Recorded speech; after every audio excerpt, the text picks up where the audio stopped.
And we're live, Lucia. We are. Hello, Kimberly. Hello, Wake Up UK. How are you doing, Kim? I'm all right, lovely. How are you? Yeah, not too bad. Not too bad. Yeah, we've got quite a bit to talk about today, haven't we?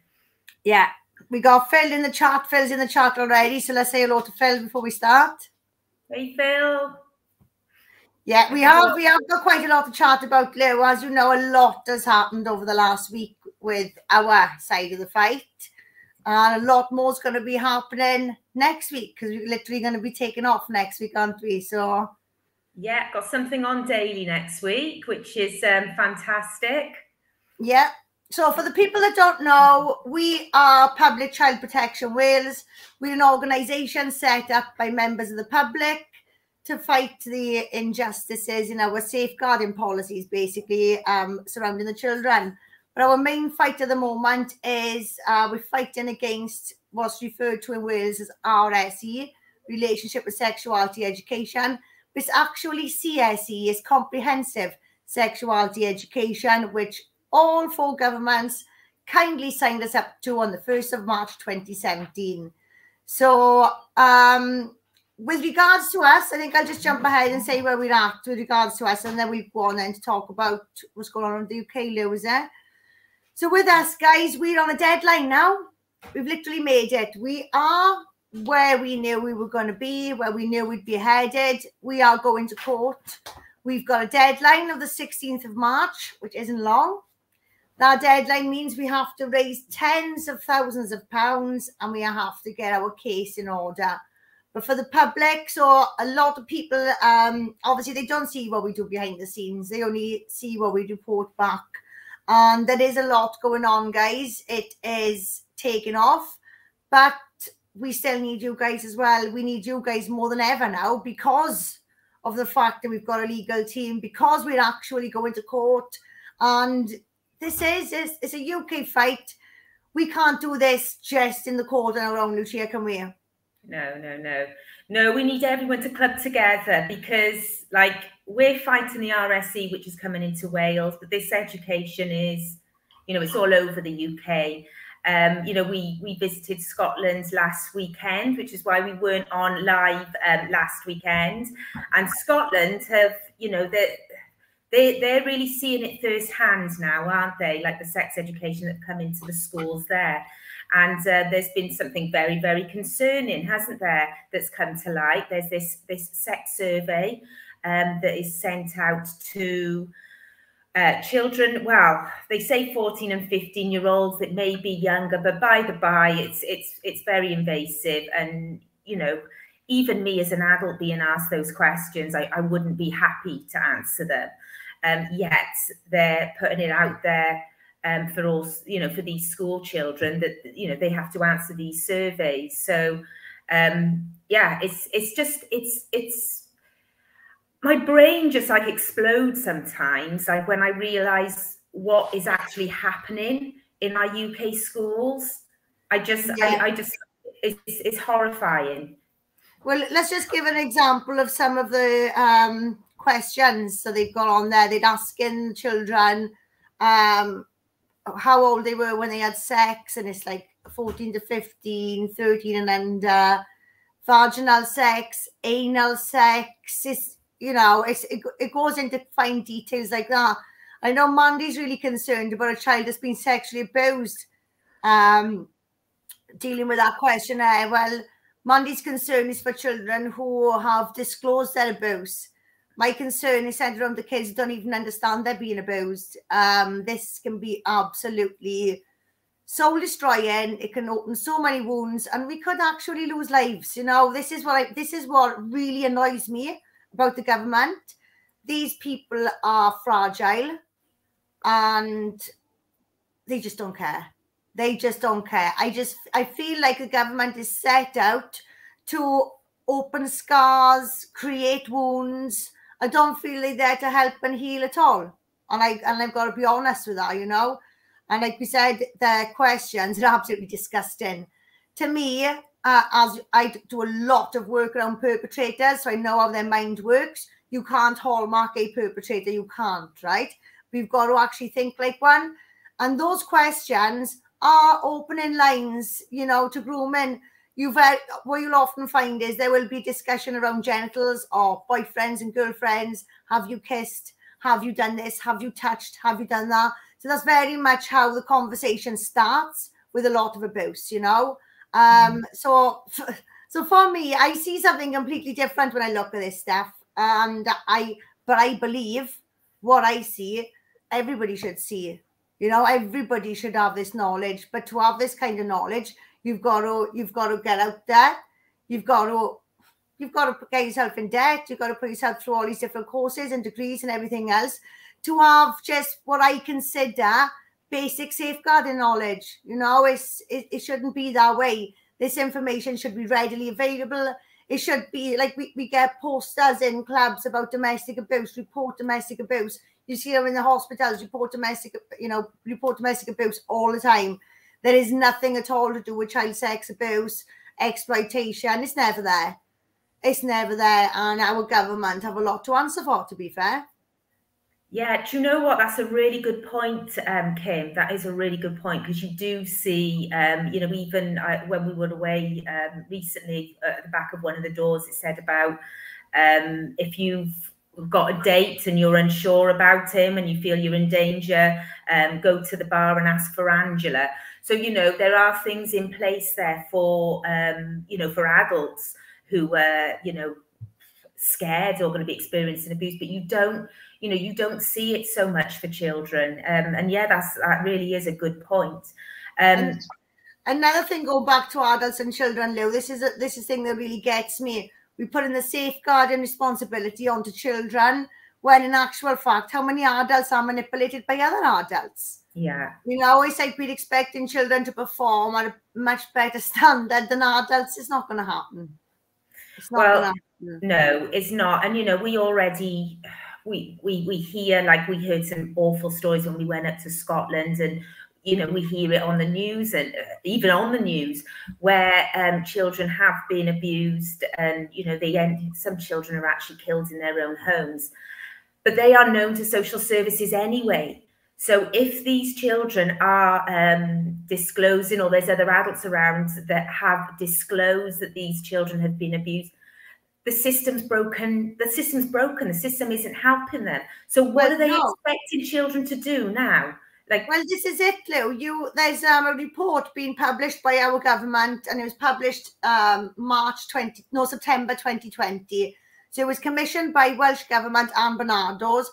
It was written by a lady that taught me, Dr. Sue Roberts. She actually took time off to carry out this study.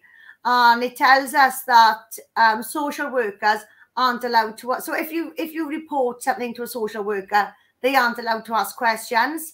They aren't allowed to probe it. They don't even know what to do with their half of them done. All they do is report it to their manager. So we've got a system that are being told to report things to social services under Section 130 of the Social Care and Wellbeing Act. Then when it goes there, where does it go then? What's happening? Well, according to our own documents, our own studies in this country, nothing's happening with it, because nobody knows what to do with it. So there's a lot of work that needs to be done outside of our school environment as well. Our services aren't robust. Our services aren't appropriate, Lou. Do you know what I mean? So we need to work on that before we work on anything else.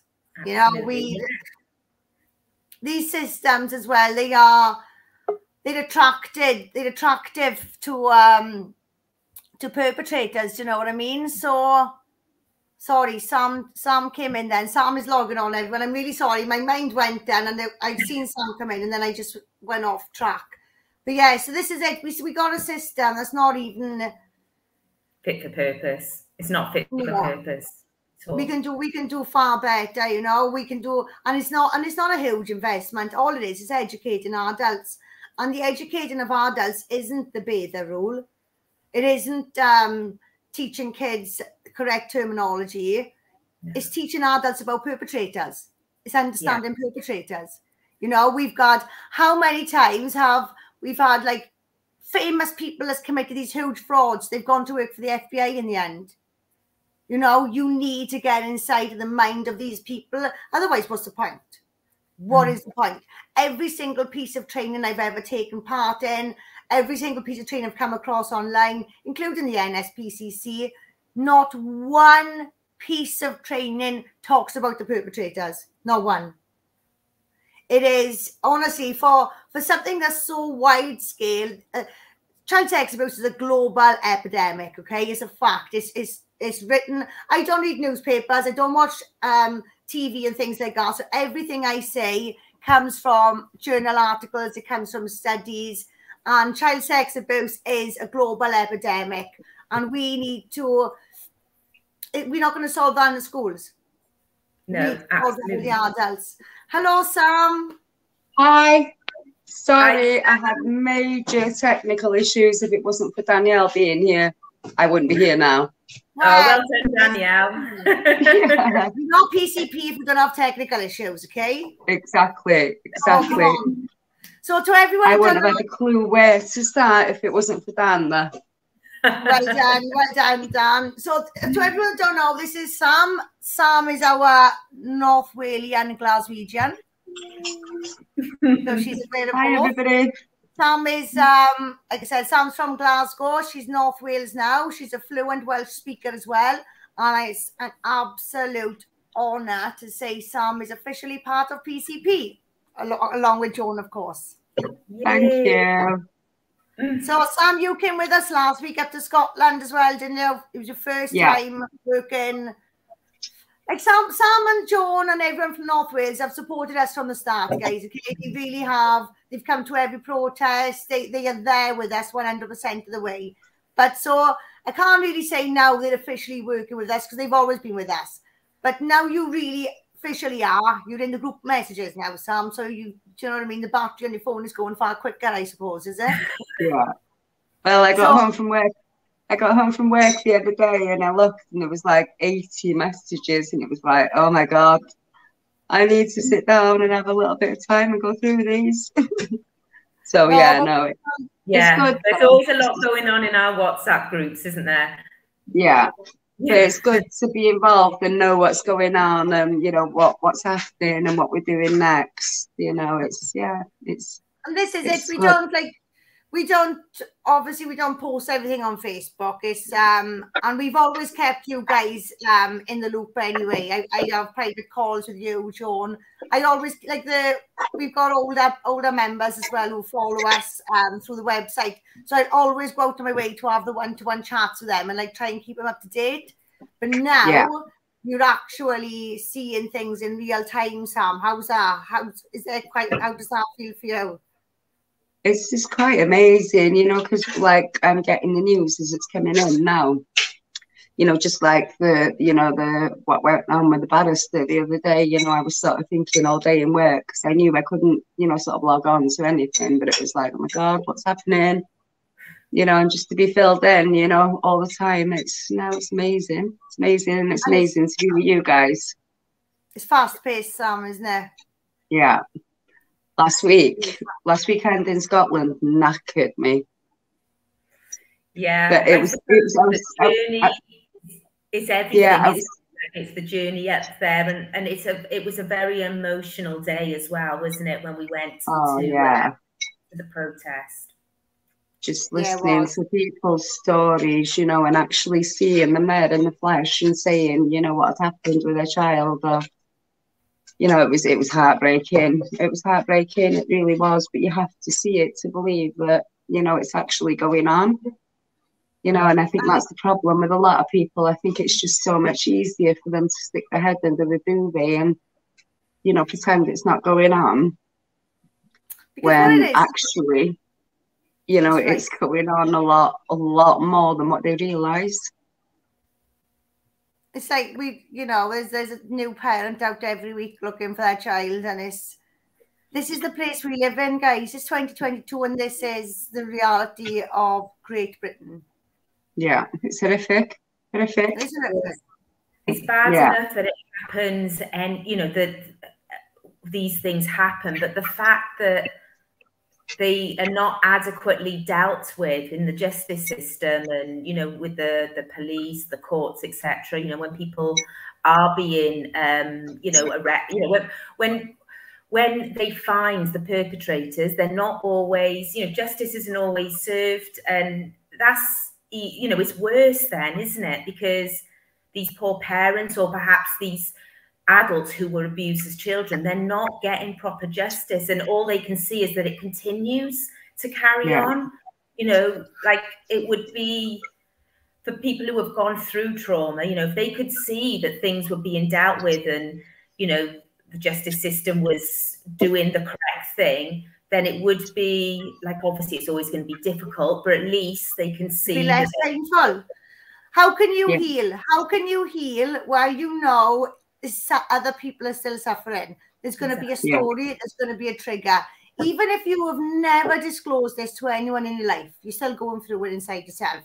And I know this only through the work we've done with PCP. Now, I've obviously, when I was ill for a couple of months, that was a difficult time. So I weren't really fully involved. But I was getting messages from people, and I didn't know until that point how much our work has helped people. You know, just the stuff that we say, the stuff that, because we go into things in depth, which the newspapers don't, the magazines don't, the documentaries don't, because we go into things in depth and we go into explanations and theories and things like that. It's kind of making sense to people. Yeah. You know, and I think that's really important. It's very, very important. We can't rely on the justice system. Convictions are less than 1%, less than 1. And that's compared to reports. Now, a lot of these issues aren't even reported. So if we're having less than 1% of reports that are convictions, imagine what percentage that actually is in the grand scheme of things. Yeah. Now we look at now, like saying, like academic studies will say 1 in 20 people are sexually abused. The more recent ones are saying 1 in 10, and there's a new one now, 1 in 6. But if we take the 1 in 10, for instance, now, so this isn't, bearing in mind now, I'm just talking about the under 16s, okay? So this doesn't cover the age 16 to 18, which the Sexual Offences Act covers, right? So in Wales, under 16s, if we are looking at a 1 in 10, we're looking at 54,000 children being sexually abused right now. That's with the population, right? So these children don't abuse themselves, okay? Now you can get multiple abusers to one child, or you can get one abuser to multiple children. That's why you can't get it bang on there, right? So you might have one group that's got more abusers, but another group that's got more victims, but it weighs itself out. So let's look at it as in one-to-one basis then. We're looking at least 54,000 adults in our country right now that's sexually abusing our children. That does not count the 16 to 18-year-olds being sexually exploited. That is just the under 16s. And that's just going on a guesstimate of studies put out there. If we take the 1 in 6 figure, I haven't done the maths on that, so I can't tell you. But we're looking at somewhere, so the 1 in 6 is almost half of 10 then. So we're looking at somewhere like 105,000 children. If we're looking at the 1, if we're looking at the 1 in 6, is it 105 or 70? We're looking at a lot of kids. Yeah, we're looking at too many. Kids. Put it that way. I don't know mathematician, but well, just one child is bad, isn't it? Just one child. We're never going to eliminate it, right? We're never going to eliminate it, but we can create an environment that is difficult for abusers to find. Yeah. Because this only happens in secrecy, and it only happens behind closed doors.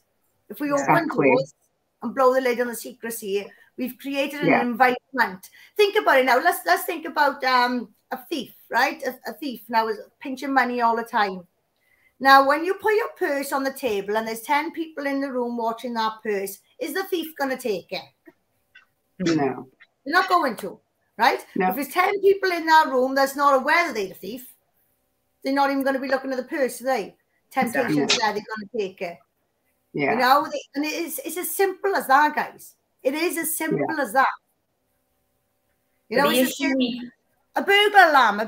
You can have a fake burglar alarm. It's a deterrent. It's a deterrent. Same with all these crimes.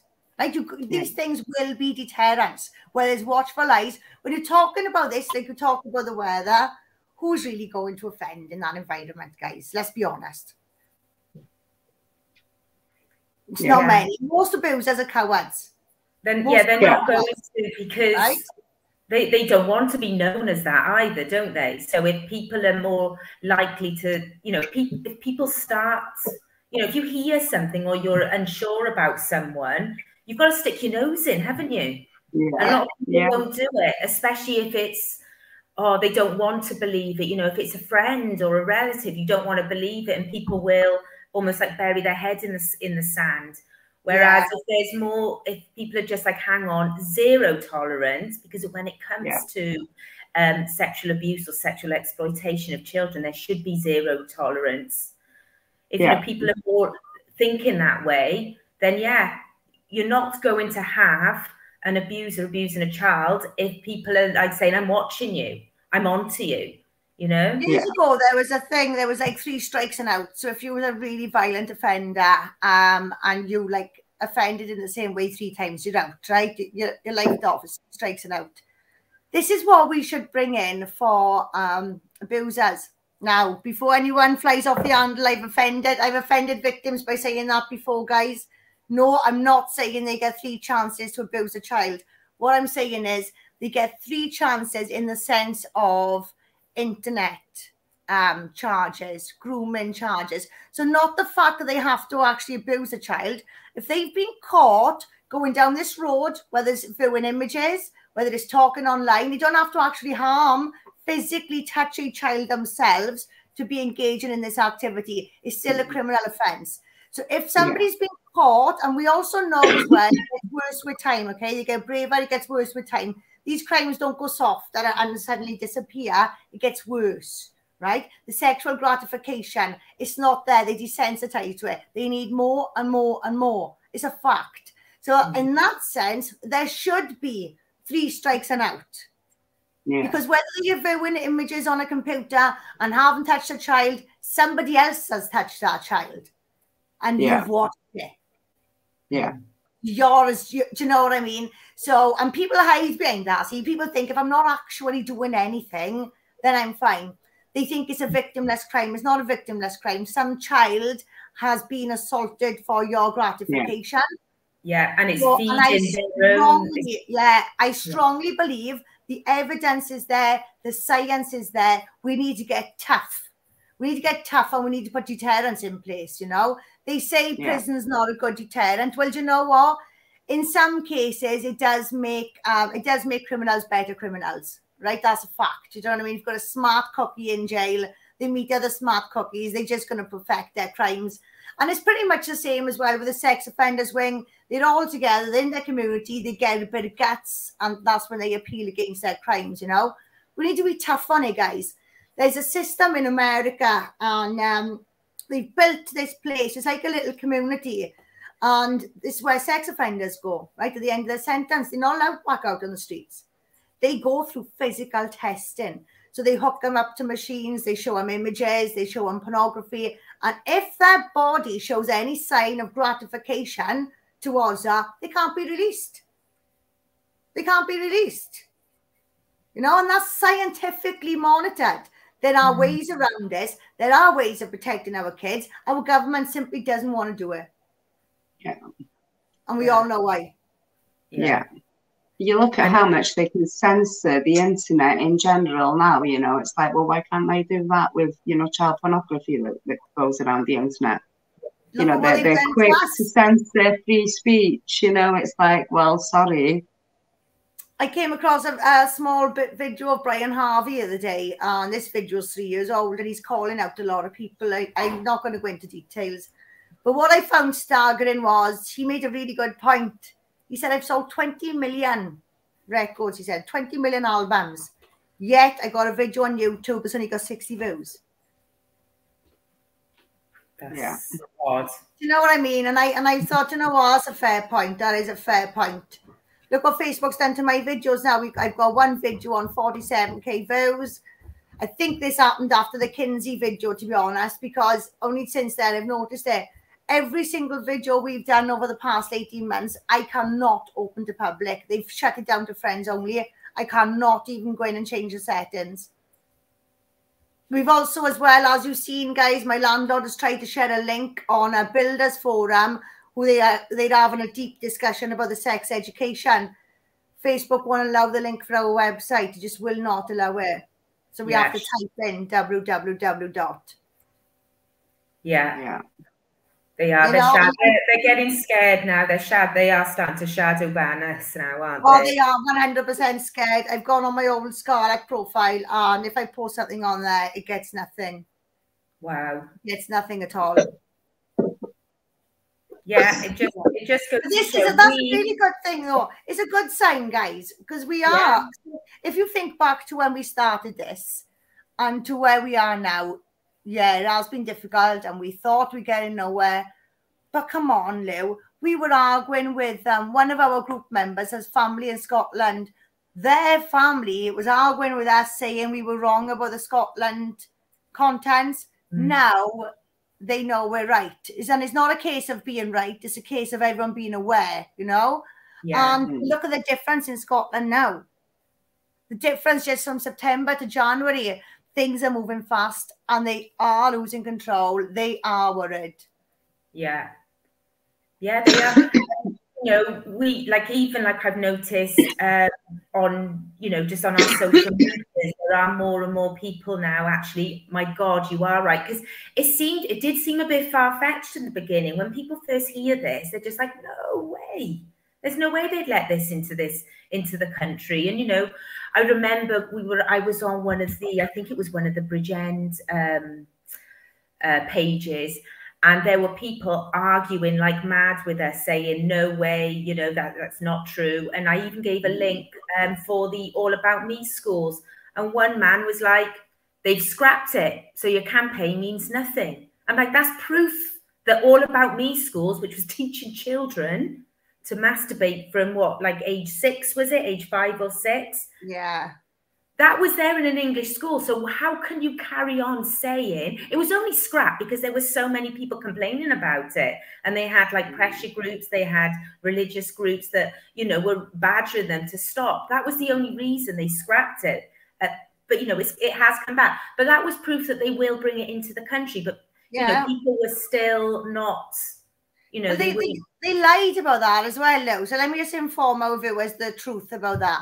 So if anybody's aware of the All About Me package that was in 241 schools in England, they tried to make out it came from Warwickshire Council. That's a lie, a barefaced lie. There, I first came across, I heard about the story, but I wanted the actual contents myself. So there was on Mumsnet, a mother had posted a link.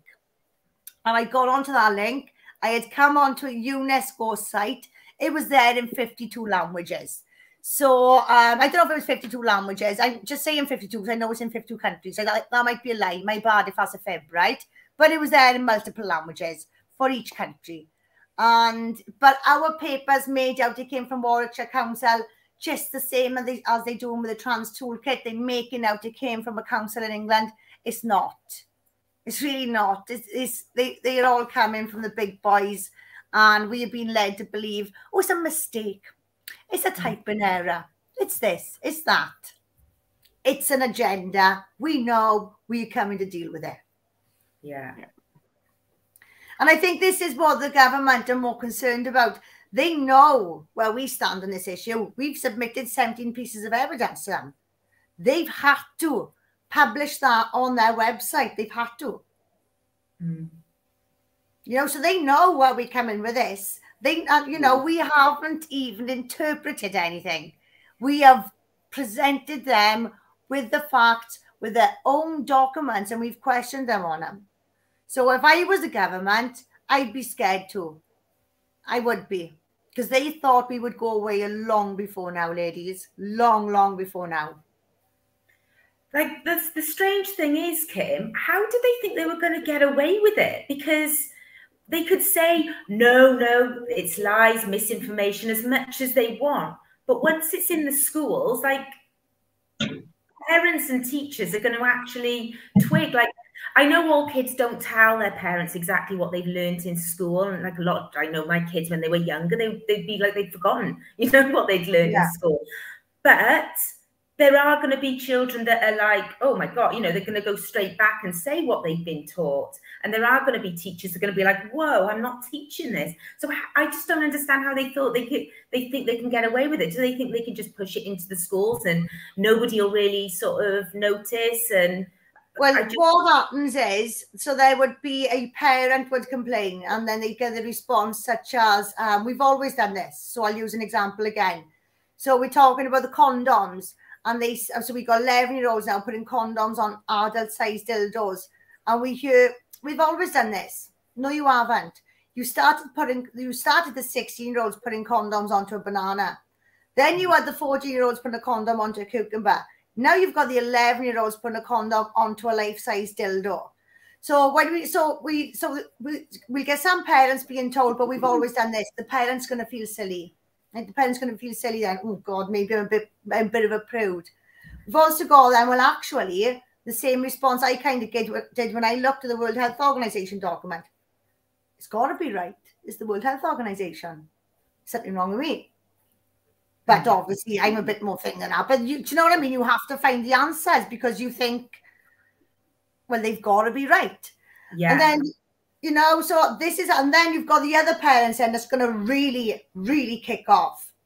They've just breached their child's right to an education. Now the social services are dealing with them. That's how clever our government are. This is what we're facing with. This is why I've got Victoria coming to give a talk in our protest, because I strongly believe people need to understand what is the other side of this. Yeah. If you're that parent, if you're that problem parent, you're going to be facing the family courts. It's not a joke. You don't want to be the parent breaching your child's right to an education. That sounds terrible. That sounds terrible. It looks terrible on paper. You're breaching this child's right from education. You're preventing this child from having an education. That looks awful. That's how twisted it is, isn't it? And that's what people don't realise, you know, but that is what's facing them. You know, I'm sure you've seen it, you know, somebody who's a good friend of ours, Kim, and probably you've seen it as well, Lucia, shared the letter that had been put on from a local school from where we live. Did you see it? Yeah, I think so. I haven't seen that. Sorry, Sam. I didn't see it. Yeah, no, it was a letter from the local school. Oh God, I'm trying to think what it said now.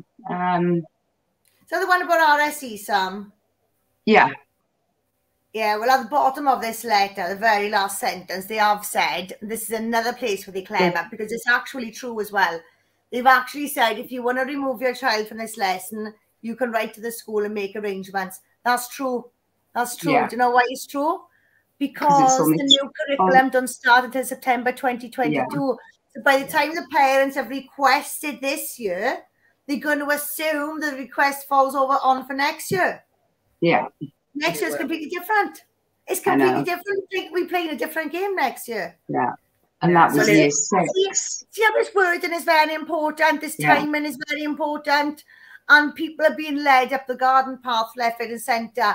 And people accept that. Sometimes people will take any explanation because it's an explanation rather than face the reality.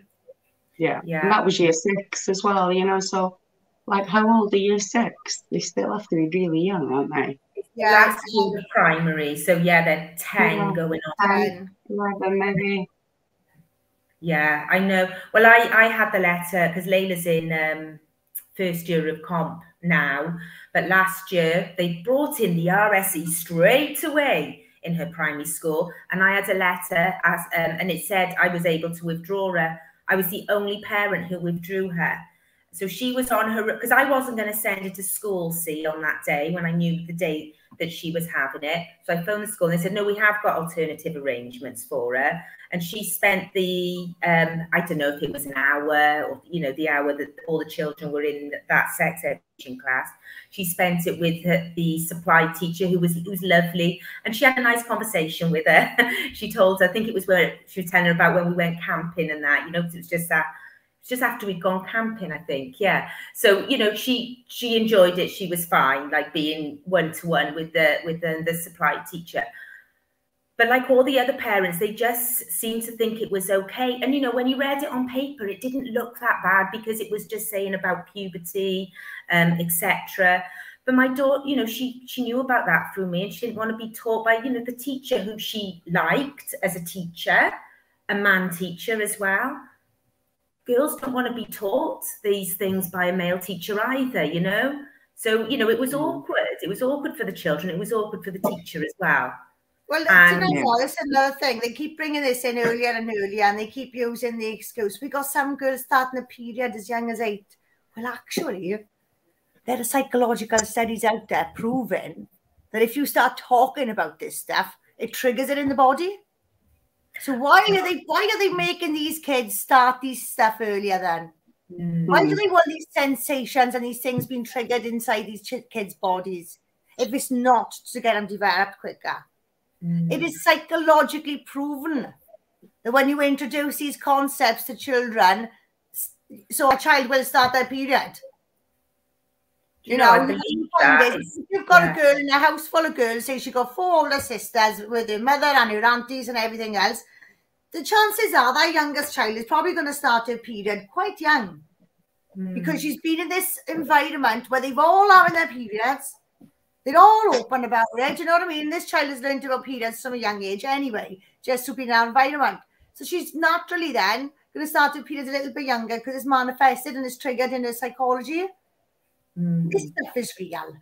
Do you know what I mean? This stuff is real. And this is how we know this education is a load of nonsense. Because if it wasn't a load of nonsense, we would be discussing things like this. We'd also be discussing, so we wouldn't be discussing the vulva and the testicles. We would be discussing low immune system during menstrual cycles. We'd be discussing twisted testicles. That's not on there. You know how important twisted testicles are, ladies? Do you know? No, well, I know, and I only knew because it happened to one of my boys. Obviously, I'm not going to mention it. They told me talking about the bits on TV, right? So one of the boys had a twisted testicle. Took him to the hospital. The hospital said, brilliant, because you've literally got, and I think it's 46 hours to save the testicle.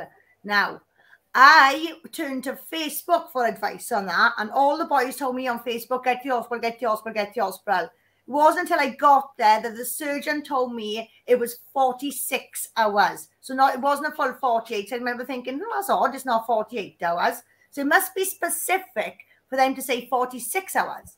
And that's when the testicle dies. Isn't that very important for children? That their testicles are just dropping. They're doing sports in schools. A lot of them are doing their football and their rugby, which are all instances where the testicles can twist. Yet, something as important as that, I wasn't aware of till a couple of years ago. Yeah. These children aren't learning about it. Yeah. Why aren't they teaching them about the important things? Exactly. You know, if they want to, you know, sort of, if it's all about children's health and well-being. If it was about children's health and things like that, they would be hosting testicle clinics, breast clinics, and things like that. That's what they would do. And they'd be having information days where outsiders come in, professionals come in. Yeah. It's nothing to do with the teachers. It's absolutely nothing at all to do with the teachers. The teachers need as much training as the children. Yeah. And if it's to do with relationships as well, why are they, you know, straight away going in, you know, it's like, you know, as young as straight away they're talking about their genitals. Relationships. Let's talk about, you know, healthy relationships, you know, like mum, dad, sisters, you know. The only time we need to actually talk about relationships in great detail, Lucia, is when we're actually going to discuss sex, because a child doesn't need to know the difference between a sexual love, unconditional love, and friendship love. That doesn't need to be defined amongst children. You know, if a child likes you, they might even say they love you. They love everyone. Great. We love everyone because everyone's inclusive, right? Yeah. Everyone, we all kind. We all learn to be kind.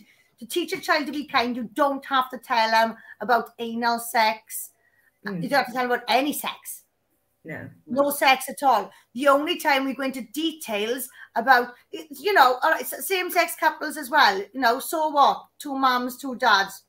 Yeah. Why do kids need to know more? Why do kids need to know more than that? The only time a child will need to know more than that is when we're talking about sex. That's the only time a child needs to know more than love, is when we're talking about sex. Yeah. Love and kindness, love and kindness, love and kindness. That's all kids need to know. That's all kids do know. Yeah. They do not need these labels. They do not need these detailed discussions unless you're going to be discussing the differences between 2 moms, 2 dads, a mom and a dad.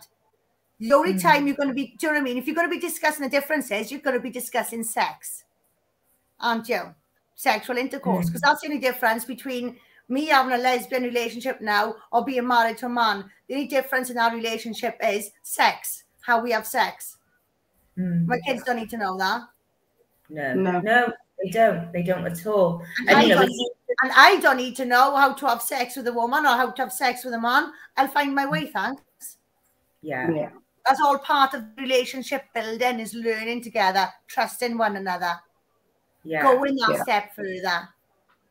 Yeah, do you know what? I totally agree with that. Like when they were bringing in all this, you know, the first time I heard about what they were bringing to schools was they wanted to, there was an article saying they were going to teach children about bondage, you know, and, you know, like there was arguments saying, yeah, but it's older children, it's fine. It's just like, why do youngsters need to know about spicing up their sex life? Because that's something that would come when you've been together with someone for a long time. Yeah. You know, you don't just get to 16-year-olds have not been in a relationship for a long period.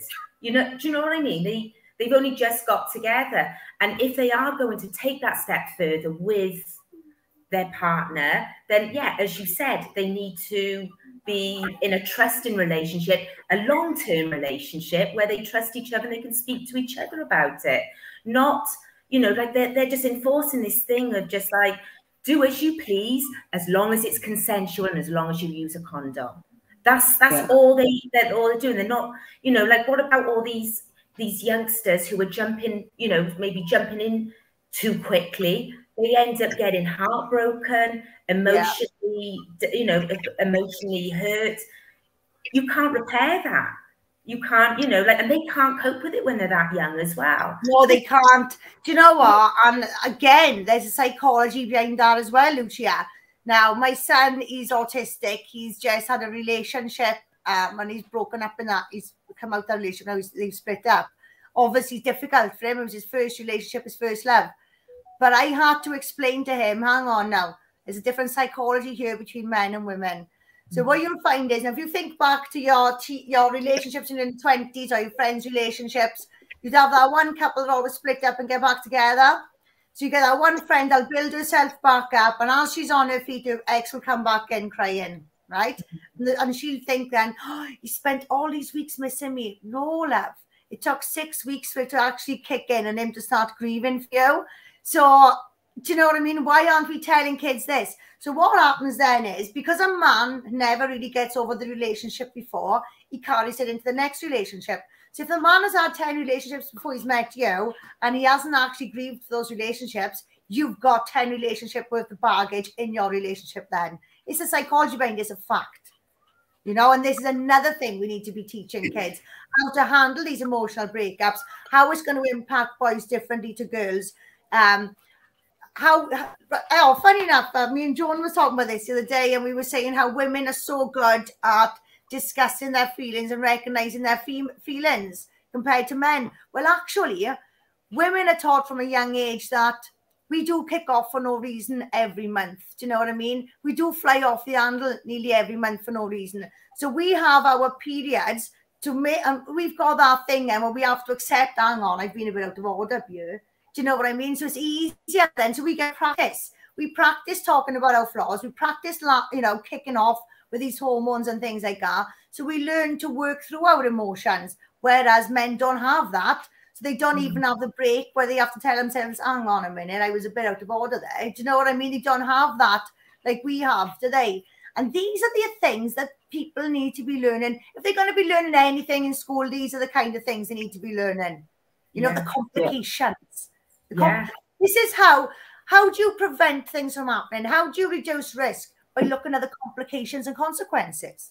Yeah. You know, and you don't get complications and consequences from looking at a chart of how much % have had an STI. Yeah.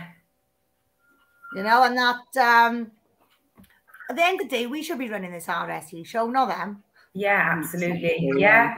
We don't play damn side more than them. And this is what we need. There needs to be teams that go into schools. Yeah. And, you know, there needs to be these things like, what have we got now? We got transition teachers now. Have you heard that? No.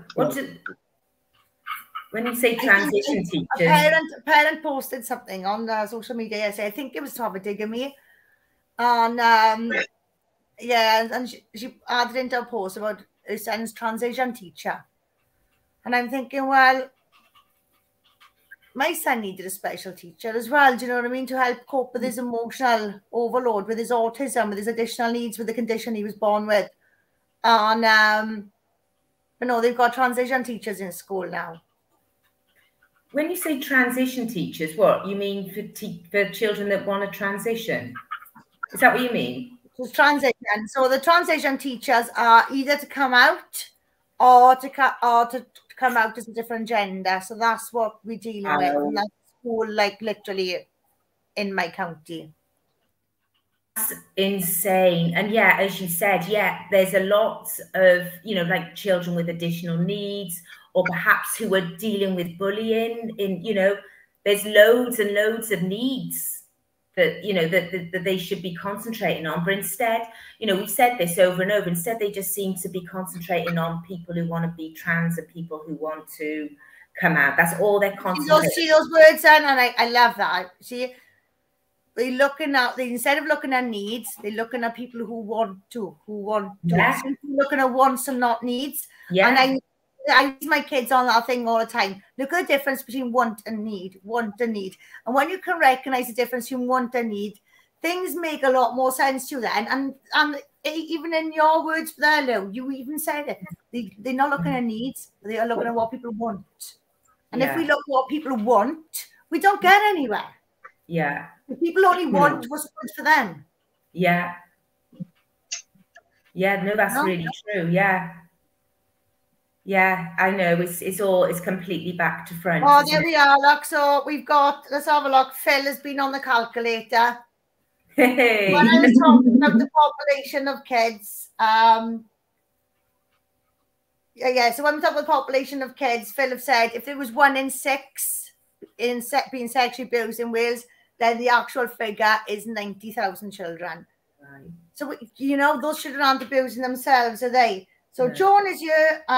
They want to make women disappear by referring to them as people who bleed. That is correct, Joan. But let me tell you something now. I looked at a post. Somebody come on my post the other day, and you could tell they come on there. It was an emotional outburst. It was. It wasn't a factual when they came on there to educate me, right? They told me they need to educate me. So I opened myself up to being educated. And I went on to their profile to have a look who they were, because I thought, oh, somebody been thrown in there. And their posts were all about, you don't have to shave to be a woman. You don't have to have breasts to be a woman.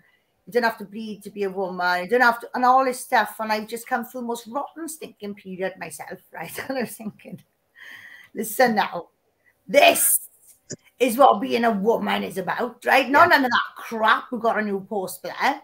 Do you know what I mean? It's not about wants, it's needs. My body needs to go through these cycles, you know. I can't prevent that. If I prevent that, I'm going to be damaging myself.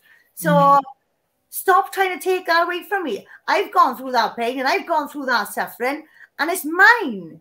I'm a woman, it's mine. And that's what makes me a woman.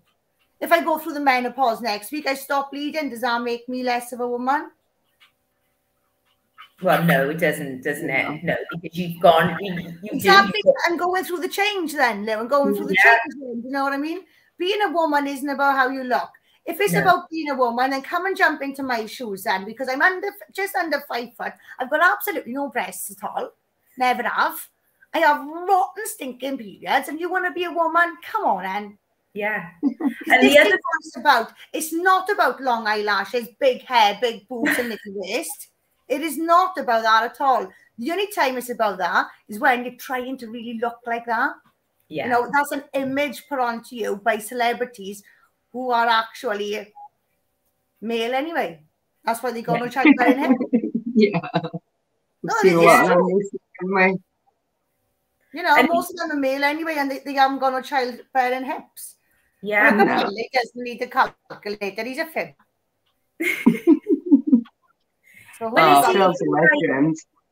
So we got Coleman Archant on, we got Sandy on, we got Phil on, we got Joan on, Sandy Smith. We've got a couple in the chat. Yeah, Joan's in there. Joan, you should be on with us, man. We wanted to show you off. Okay, the difficulty I got on, I can totally understand if Joan hasn't, because if I didn't have Danielle here, I wouldn't be on that. So I feel Joan's pain. Joan, don't listen to them. I feel your pain, and Danielle's giving you all away. Danielle's in the background telling them. 18 months to get this far. I can change the banners and everything on a screen, mind.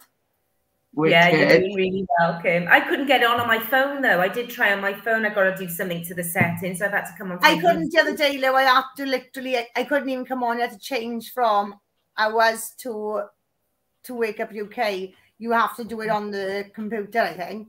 Yeah, I think, well, even logging in, I don't know. Right, guys, we haven't got long left. I want to talk about Glasgow and what's going on up in Glasgow, because like we did start saying earlier about how things have changed up in Glasgow, and they've actually taken that survey we were discussing, they're actually taking that at the police station tomorrow, aren't they? They are, yeah. Yeah, and so they're doing is it a demo or a protest at 8 p.m? Yeah, and they're going to be doing it live as well. Are you joining them live? Is that the plan? So what we're going to do, guys, the good news is, so this show will be premiered to go out tomorrow on YouTube now, but we'll also be running our own little live. Mandy's kindly going to allocate us someone up in Scotland. We're going to email Richard Lucas as well, and hopefully try and get a quick 15-minute interview each with them, just to see what's going on, you know, to show people back in Wales what's going on in Scotland. Hi, Kim. Hiya, Jace, you okay? If you want people to come on, you have to start dropping the link in the chat room for them, because they can't get in without the link. I've already... Right, listen now. Don't come on and interfere into me. I've already given it to them, right? Don't scare me now. Come on. I've already given it to them. Okay? Come on now, Jace. Oh, has Joan got the link already, has she? That's another month, that is, before I start dropping it in the chat. What about poor Phil in the chat? Phil might want to come on and... you might be braver than me, you know that? You are. Phil might be brave and want to come in. Phil Watkins might want to come in for a chat. So. Well, you should ask him, shouldn't you? Well, if you're going to invite people, you should give them the link. Well, I do. Yes. Oh, I must have missed it. Okay. Yeah, so anyway, as we were saying, before Jason butted in. I'm sorry. He'll be off his own platform now. He'll be off his own platform now. So, as we're saying, guys. What was that? You are. What did you just say? You'll be off your own platform now. Oh, I'm going to lose it. I'm like this to my landlord. I say to my landlord, you don't want me to evict myself, mind? I'll be gone. So yeah, guys, so that's going to be really interesting seeing that up there. Yeah. What's set that off? Glasgow cab driver, just an ordinary bloke, doesn't like what he sees. He's been contacting the government. They are literally reporting this to the sexual crimes team. So if the police don't do anything about it, guys, well, I know they're looking at the Sexual Offences Act as well up there, but I've told them, go to the sexual crimes team, ask them to get the model of sex abuse, because they all got like this criteria thing, and that's how they judge behaviours of concern. So if they get the model of sex abuse, apply that to these surveys, that will tell them that is cause for concern. Whoever issued these needs to have, well, whoever wrote them, whoever issued them, there needs to be an investigation, because it's not appropriate and it does match up to the model of sex abuse. Yeah. Well, they've got to take this seriously, Kim, haven't they? Yeah. They have to take this seriously, because there's no other... like they must know about, like surely they know about it because it's there in the public eye, or at least it's there around, you know, this survey. But when it's been reported, they can't just leave it there. No, and exactly. What you know, if they do, then they're being negligent, full stop. Well, especially when there's so much outrage around it. You know, people are so angry about it as well, so they have to sort of proactively show that they're doing something, even if they just piss about it. You know, which they'll probably do anyway. They'll remove it, they will, and or they'll say, "Oh, it was a mistake," or you know, they'll do something like that. But it will be removed, and then it'll resurface then in the next year or two.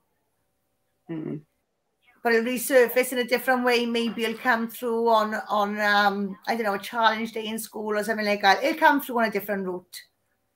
Just like the childhood masturbation has come through now as self-stimulation, hasn't it? Yeah. So the same thing it is, guys. It's exactly the same thing. It's just they add a few more colours, pretty up the words. It's a whole new system then, isn't it? That's why we just need same as the books on bondage. So the books on bondage and on the kindergarten shelves, and this is where they're very, very clever. So I've seen the images, and I can tell you, one is a tiger and bondage outfit. So this is one book. Another book is penguins. But you know what? You can get newspaper articles telling you about these books. The name of the book, I can't find the name of the books. That tells me they don't publish the name, because if they publish the name, we're going to know what to look out for, aren't we? Yeah. It's so like that film Cuties. Do you remember the film Cuties that there was outrage about? Now they changed the name on that because people were saying, "Oh, it's gone off Netflix," and they changed the name because people couldn't find it. Never. Yeah. And the other thing as well about that film, which there was outrage before it came onto Netflix, The Guardian had published an article saying it's not as bad as it's just the graphic that Netflix put on there. It's not that bad. So people were like, oh, everyone that reads the Guardian newspaper, just like, oh, nothing to worry about. And I even had one of my friends send me a message saying, it's just the graphic that's bad with Netflix. Look at this article. So what happened when it came out? Well, people realized how bad that video was.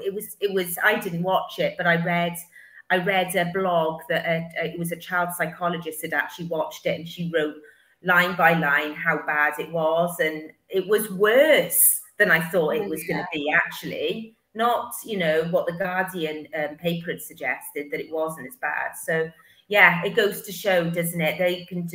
They just do anything just to get away with.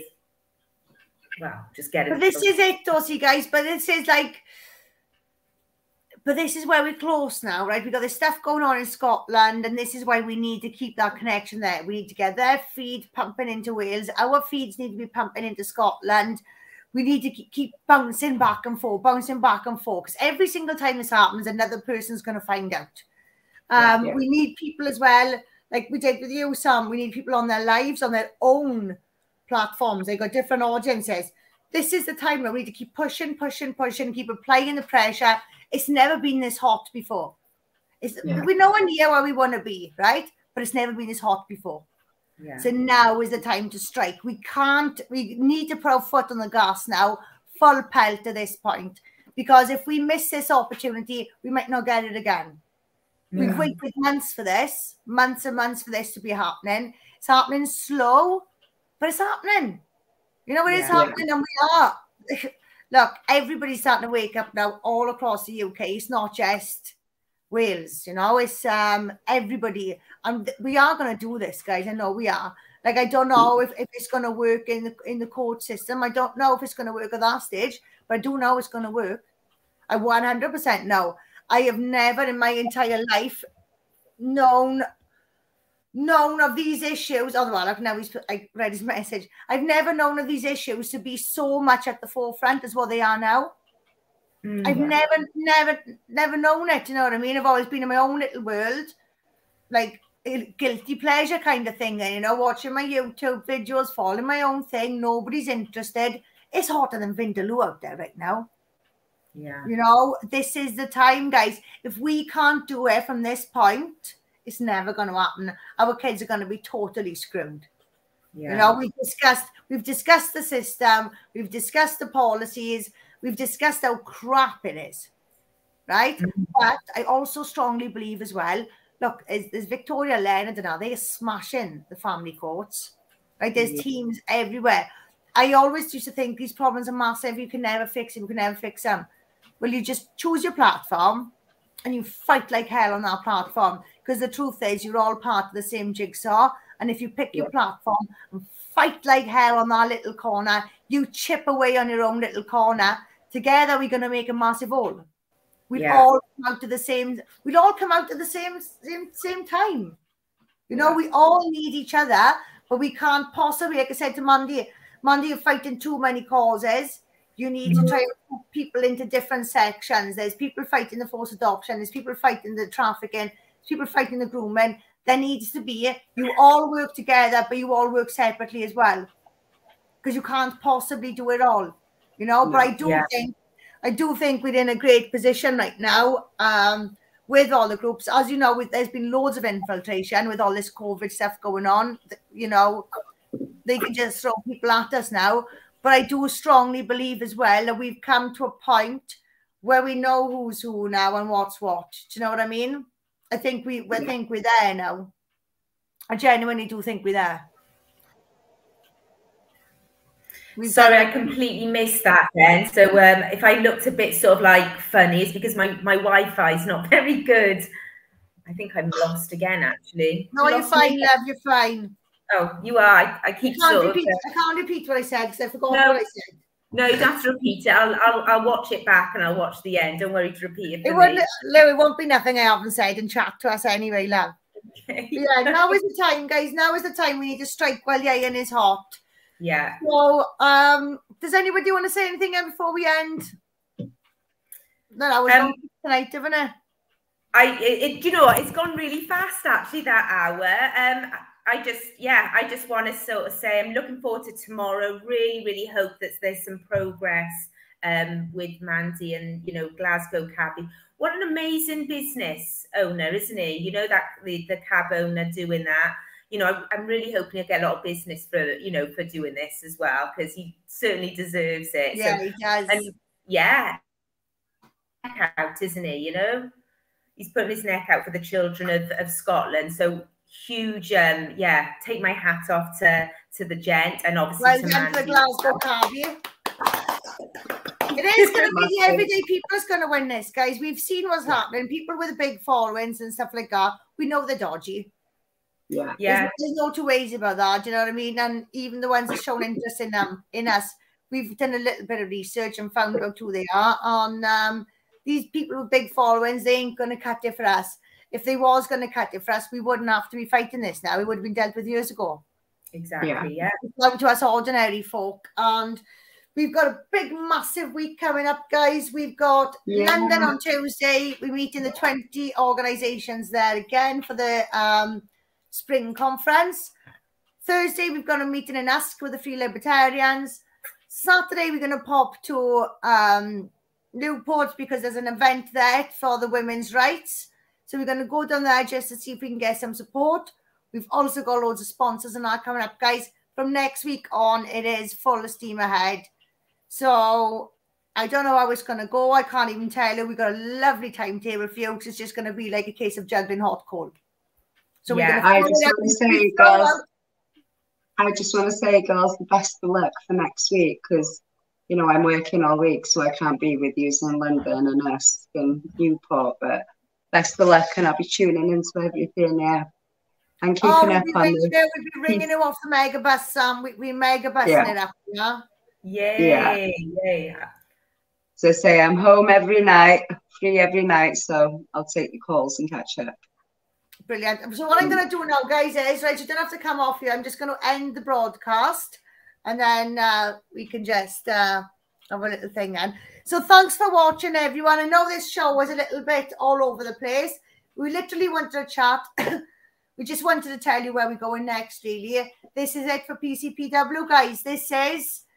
But I want to say a big thank you to everyone on Wake Up UK, first of all, because you guys actually give us our voice. You were the first people to give us our voice. We wouldn't be where we are without you. We wouldn't have met the people that we've met without you guys. It's you guys that's going to get us places, all right? It's the work that you guys have done before us. Our energy is going to push that forward. So big thank you to you guys. We have got a massive storm ahead of us. And let me tell you now, I am excited for it. They're going to throw everything at us. Honestly, they're going to whip up so many winds, but I'm going to whip them up twice as fast. I'm not going to face the storm. I'm going to become the storm. Literally. We're fighting for our kids, guys. This is it for PCPW. Wish us luck. We are going to need a bit of luck, right? But you know what?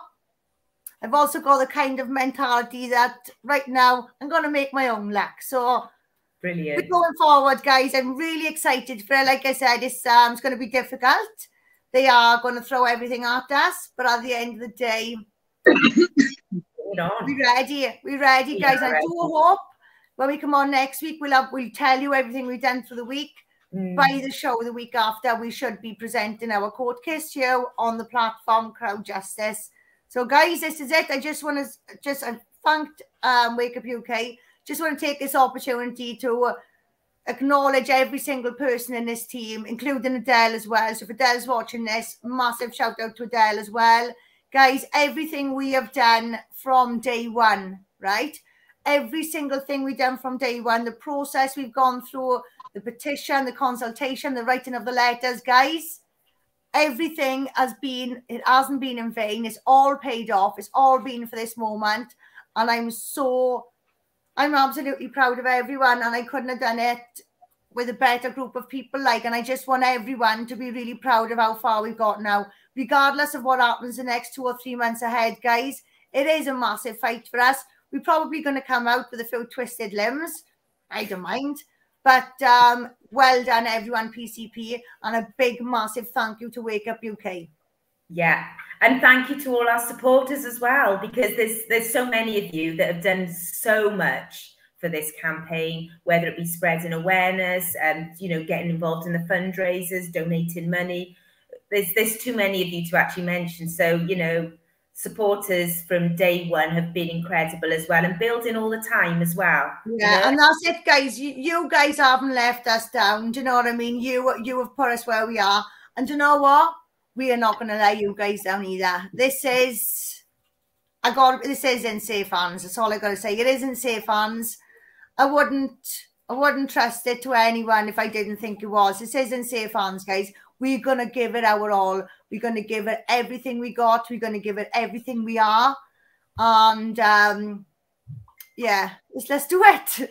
Let's do it, guys. Let's be the first RSE organisation in this country to say enough is enough. And we'll drag them through those courts, kicking and screaming. Yeah. Absolutely. Agreed. Definitely. Thanks for watching, everyone on Wake Up UK. Thank you all for watching. And we'll speak to you all next week. Thank you. Now, Jason, come off a naughty step if you want to now.